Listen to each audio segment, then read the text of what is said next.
Welcome. In the last video, we created a POST API that inserted the data into Elasticsearch. In this video we will be creating a GET API that will retrieve the data from Elasticsearch. First I will be creating a GET mapping with endpoint as GET.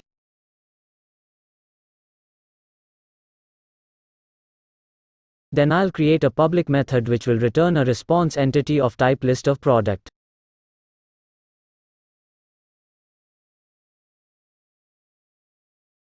I'll name it as get all products.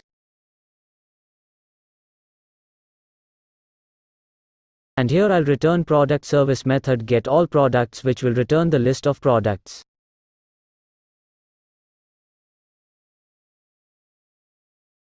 And let me wrap it into response entity object. Now let's create this method in product service. I'll specify the return type as list of product.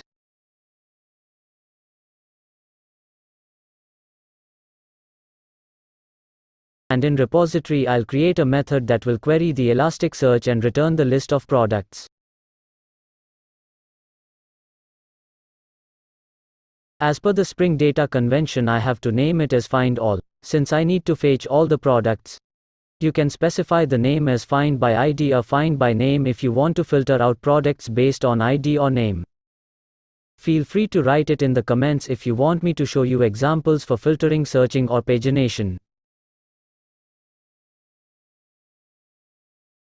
Now in the product service I'll just return product repository.findAll. Our GET API is now ready. Let's restart our application.